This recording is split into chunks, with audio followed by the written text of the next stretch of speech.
ఓం శ్రీ గురుభ్యో నమః. హరి ఓం.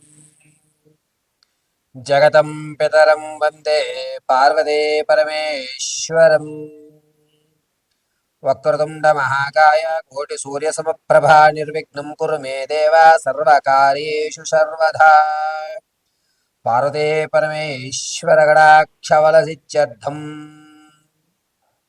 అందరికీ కూడా నమస్కారం. నూతన సంవత్సరమనే కాదు, ప్రతి సంవత్సరంలో కూడా గోచార రీత్యా కానీ, వ్యక్తికరమైనటువంటి జాతకంలో కానీ ఏ గ్రహాలు ఉన్నతమైన స్థాయిలో ఉన్నా, ఏ స్థితిగతులు మనకు మారుతున్నా, చాలా మంది అనేక మంది జ్యోతిష్యులకి చూపించి తమ జాతకంలో దోషాలను పరిష్కారాలు ఆలోచిస్తున్నా సరే ఎవ్వరికి అంతుపట్టకుండా తన ఆర్థిక స్థితి దిగజారుతుంది. ఉన్నతమైన స్థితిగతులన్నీ కూడా తారుమారవుతుంది. బళ్ళు వాడలు వాడలు బళ్ళుగా మారుతుంది. అరే, ఒకప్పుడు నేను రాజులా బతికేవాడిని, నా దగ్గర 10 మంది తినేవారు, అందరూ నన్ను మోసం చేస్తున్నారే, నేను 10 మందికి పెట్టే చెయ్యే తప్ప ఎక్కడా కూడా ఎవ్వరికి నేను అన్యాయం చేయలేదు, అటువంటి నాకే నా జాతకంలోనే ఎందుకు ఇన్ని విపత్తులు జరుగుతున్నాయి, ఈ రోజు నా ఆర్థిక పరిస్థితి ఇది ఇంత దిగజారడానికి కారణం ఏమిటి అని అనేక మంది జ్యోతిష్యుల్ని మీరు సంప్రదించిన, ఎన్ని యజ్ఞ యాగాది దేవాలయ క్షేత్రాలు దర్శనం చేసినా మీ స్థితిగతులు మారకపోవడానికి ప్రధాన కారణం అనేటువంటిది ఒకటి ఉంటుంది. ఆ ప్రధాన కారణమే నరఘోష. ఈ నరఘోష అనేటువంటిది ఏమిటి? జాతకం ఎంత అభివృద్ధిలో ఉన్నా సరే మన స్థితిలో ఎందుకు తప్పుడు అడుగులు వేస్తున్నాము అనేది ప్రధాన కారణం ఏమిటంటే ఈ ఘోషా పరిమాణమే. మన శాస్త్రాల్లో కూడా నరఘోషకి నాపరాలున్నా సరే బద్దలైపోతాయి అనేటువంటి సామెత ఉంటుంది. అసలు ఈ నరఘోష అంటే ఏమిటి? ఈ నరఘోష నుంచి మనం ఏ విధంగా తప్పించుకోవాలి? నరఘోష పోవడానికి చాలా మంది గుమ్మడికాయ కడుతుంటారు, నిమ్మకాయలు కడుతుంటారు, అదేవిధంగా పచ్చిమిరపకాయ నిమ్మకాయ ధారంగా చేసి కడుతుంటారు. అసలు ఏమి కడితే నరఘోష పోతుంది గురువుగారు?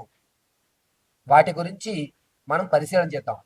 నేను చెప్తున్నది ఖచ్చితంగా చెప్తున్నాను, 100% ఏ ఇంట అయితే నరఘోష ఉంది అని మీరు బాధపడుతున్నారో, ఎవరైతే స్థితిగతులు మారడం లేదు అని బాధపడుతున్నారో, అయ్యా మేము ఆర్థికంగా దిగజారిపోతున్నాము, మాకు సరైన మార్గం కనిపించే విధంగా చూడండి గురువుగారని ఎవరైతే అనుకుంటున్నారో వారికి నేను చెప్పే రెమెడీస్ ఖచ్చితంగా పనిచేస్తాయి. అద్భుతమైన ఫలితాలు మీకు ఇవ్వడం జరుగుతుంది. వాస్తవానికి నరఘోష అనేటువంటిది ఏ విధంగా ప్రారంభమవుతుంది అంటే, కొంతమంది వ్యక్తులు మనతో పాటు ఉంటూ అమ్మవారి అనుగ్రహం కలిగి అతని జాతకం ప్రభావం వల్ల ఒక ప్రమోషన్ రావడం, లేదా సెకండ్ ఇన్కమ్ జనరేట్ అవ్వడం, లేదా భార్యాభర్తలు కానీ బంధువర్గాల్లో కానీ ఎవరైనా సపోర్ట్ ఉంటాను బిజినెస్ పెట్టు అని చెప్పి అతను బిజినెస్లోకి రావడం జరుగుతుంది. బిజినెస్లోకి వచ్చిన తర్వాత ఆ వాతావరణానికి అనుకూలంగా ఇతను తన డ్రెస్ సెన్స్ అనేటువంటిది మారుస్తాడు, ఆహార్యం మారుస్తుంటాడు, ఆకరణ మారుస్తాడు, మాట తీరు మార్చుకోవడం జరుగుతుంది. దీంతో మనతో పాటు తిరిగిన వాడు నిన్నటి వరకు మనలా ఉండి ఇప్పుడు అతను ఉన్నతంగా మారిపోతున్నాడే అని ఈర్ష అనేటువంటి ముందు ప్రబలుతుంది. ఎందుకంటే మనం ఒక బిజినెస్ కానీ, ఒక వ్యాపారం కానీ, లేదంటే కనుక ఒక ఉద్యోగం కానీ ఏర్పడిన తర్వాత కొంత టైం ఆ పీరియడ్కి ఇవ్వాల్సి వస్తుంది. అంతేగాని ఇంతకు ముందు తిరిగినటువంటి స్నేహితులతో తిరగడానికి ఉండదు. వీడు మనల్ని పట్టించుకోవడం మానేశాడు అని ఆ వాడి మీద వీడు గొప్పడైపోతాడు అనుకుంటున్నారా, వీడు నాకంటే గొప్పడైపోదాం అనుకుంటున్నాడా అనేటువంటి ఈర్ష ప్రారంభమయ్యి పదే పదే పదే ఆడు బాగోకూడదు, ఆడు కూడా మనతోటే తిరగాలి, ఆడు ఎప్పుడు మనతోటే ఉండాలి, ఏంటాడు ఈరోజు బిజినెస్ పెడితే కుమ్ములు వచ్చేసాయా అనేటువంటి దాంతో ప్రారంభమైనదే నరఘోష. ఒక వ్యక్తిని నాశనాన్ని 10-15 సార్లు రోజుకి తలుచుకుంటూ తలుచుకుంటూ తలుచుకుంటూ ఉండడం వల్ల జరిగేటువంటి ప్రకరణ ఇది నరఘోషకి బీజం. సరే గురుగారు, మరి అలా అనుకుంటే మనం మెనక ఎదగాలి కదా, ఆ ఘోష నుంచి ఏ విధంగా తప్పించుకోవాలి అని అంటే, మొట్టమొదటగా మనం అభివృద్ధి చెందాలి అనుకుంటున్నప్పుడు దైవానుగ్రహానికి సంబంధించినటువంటి మంత్ర జపాన్ని కానీ, లేదా మీరు స్థితి మార్చుకోవాలనుకున్నప్పుడు ఇంట్లో ఆవు పిడకతో దాసిన చెక్క, ఇలాచి, మిరియాలు బాగా దంచి పచ్చకర్పూరము, తులసి పువ్వు వీటితో పొగ వేయాలి. ఈ పొగ వేయడం వల్ల మీ మీద ఈర్ష అనేటువంటిది ఎదుటి వ్యక్తికి రాదు. మీతో పోలే బాగుపడదా అనుకుంటున్నాడు, వాడు బాగుపడ్డాడు అనుకో, నన్ను కూడా పార్ట్నర్ చేసుకుంటాడు, నాకు ఒక అవకాశం కల్పిస్తాడు, ఈ విధంగా మారే అవకాశం మన ఇంటి వాతావరణం మనకి కలగజేస్తుంది. ఇది మొట్టమొదటిగా జరిగేది. రెండు, ఎప్పుడైతే ఈర్ష అనేటువంటిది లేదో అప్పుడు మన గురించి మిగిలిన వాళ్ళందరూ కూడా పాజిటివ్గా ఆలోచించడం మొదలు పెడతారు. ఇక ఘోష వచ్చింది, గురుగారు మేము ఇంతకుముందు బాగా సంపాదించామండి, ఈ మధ్య వాళ్ళు డబ్బు మీదేంటి మీదేంటి ఇలా జరుగుతోంది అని చెప్పి ఏడుపు ఎక్కువైపోయిందండి అంటారు. అప్పుడు ఏం చేయాలి అంటే గుమ్మడికాయ కట్టకూడదు. గుమ్మడికాయ కట్టిన తర్వాత 6 నెలల్లోనో 3 నెలల్లోనో కులిపోతూ ఉంటాయి. అప్పుడు ఘోష మనకి నరఘోష ఎక్కువైంది అనేది మనం ఐడెంటిఫై చేయాలి. అదొక చిన్న సాంకేతం. మన ఇంట్లో నెగిటివ్ ఎనర్జీ ప్రారంభమైంది అనేది ఎలా తెలుసుకుంటాం? గుమ్మడికాయ అనేటువంటిది కుళ్ళిపోయినా, వాటర్ కిందకి జారిపోయినా దానితో ఇది ఇంట్లో ఏదో జరుగుతోంది అని శ్రీకారం. దానికి రెమెడీ ఏమిటి అంటే పట్టిక తెచ్చుకోండి. మీకు దగ్గరలో ఉన్నటువంటి ఏదన్నా అమ్మవారి దేవాలయంలో రేపు అమావాస్య అనగా ఈ రోజు గుళ్ళో ఇచ్చేయండి. అంటే చతుర్దశి తిథి నాడు మీరు దేవాలయంలో ఇవ్వాలి. ఇప్పుడు సాయంత్రం 4:30 తర్వాత దేవాలయంలో గుమ్మడికాయ ఇచ్చేసి దాన్ని నీట్గా పసుపు రాసి బొట్టు పెట్టి పట్టిక గుమ్మడికాయ రెండు కూడా అమ్మవారి సన్నిధిలోకి పంపించేయాలి. రాత్రి చతుర్దశి తిథినంతా కూడా ఉంటుంది. ఆ అమావాస్య రోజు చక్కగా స్నానం చేసి దేవాలయానికి వెళ్ళి అమ్మవారి దగ్గర ఉన్న కుంకుమ, ఈ పట్టిక, ఆ గుమ్మడికాయ 3 కూడా ఉదయం 9:30 నుంచి 11 లోపు తెచ్చుకోవాలి. తెచ్చుకుని గుమ్మడికాయని కట్టొద్దు. గుమ్మడికాయని గుమ్మం బయటగా ఒక పక్కగా పెట్టుకోండి. ఈ పట్టిక మాత్రం కనబడే విధంగా కట్టి అందరి పసుపు కుంకుమతోటి, అమ్మవారి దగ్గర నుంచి తెచ్చిన కుంకుమతోటి కూడా చక్కగా రంగరించి, నెయ్యి వేసి రంగరించి ఓంకారం రాసి పైన పెట్టుకోండి.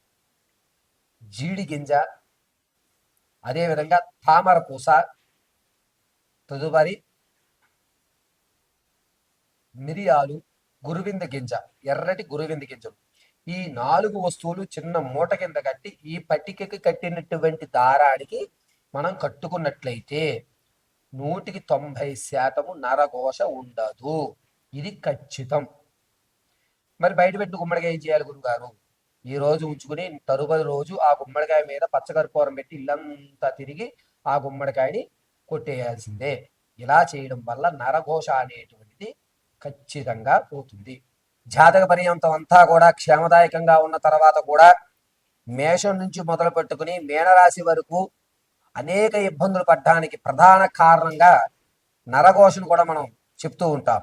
అయితే ఏ రాశి వారు నరఘోష ప్రభావం నాకు ఉంది అని భావిస్తున్నారో ఆ రాశి వారు ఏ దేవాలయాన్ని దర్శనం చేసుకోవాలి, ఏ మంత్రాన్ని మనం పఠించుకుంటే ఈ నరఘోష నుంచి బయటపడతాము అనే విషయం మనం పరిశీలన చేసుకుందాం.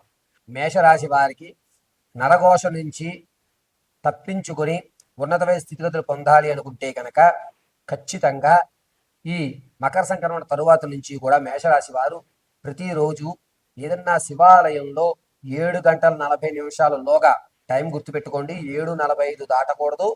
7:45 21 బిలోపత్రులు చేతిలో పట్టుకుని శివాలయంలో చండీ ప్రదక్షిణ 21 చేస్తూ, చండీ ప్రదక్షిణ చేస్తున్న సందర్భంలో నమో త్రయంబకేశ్వరాయ నమః, నమో త్రయంబకేశ్వరాయ నమః, నమో త్రయంబకేశ్వరాయ నమః అని ధ్యానం చేస్తూ ఈ బిలోపత్రిని స్వామివారి దగ్గర సమర్పించి, స్వామివారి దగ్గర ఉన్నటువంటి అభిషేకం చేసిన తర్వాత ఉన్నటువంటి భస్మాన్ని నుదుటి ధరించినట్లయితే మేషరాశి వారికి అద్భుతంగా నరఘోష నుంచి బయటపడేటువంటి అవకాశం లభిస్తుంది.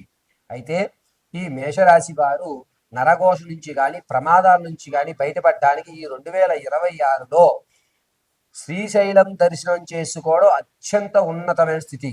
ఎప్పుడూ కూడా ఈ మేషరాశి వారు 2026 జనవరి 20వ తారీఖు నుంచి ప్రారంభం చేసుకుని డిసెంబర్ 10వ తారీఖు వరకు కూడా మెల్లో స్ఫటికమాలని ధరించినట్లయితే వారి యొక్క మనోవాంఛలు తీరుతాయి. మీరు ఇంతకు ముందు ప్రారంభం చేసి ఆటంకాల వల్ల ఆగిపోయిన పనులు ఏవైతే ఉన్నాయో అవి పునర్జీవం చేసుకుని పని పూర్తయ్యేటువంటి అవకాశం పరమశివుడు కలగజేస్తాడు. కాబట్టి ఈ 20వ తారీఖు తర్వాత మీరు స్ఫటికమాలని ధరించండి. త్రయంబకేశ్వరాయ నమః అనేటువంటి మహామంత్రాన్ని పఠించండి. చక్కగా మీరు అనుకున్నటువంటి విధంగా మీ యొక్క స్థితిగతులు మారేటువంటి అవకాశం లభిస్తూ ఉంటుంది.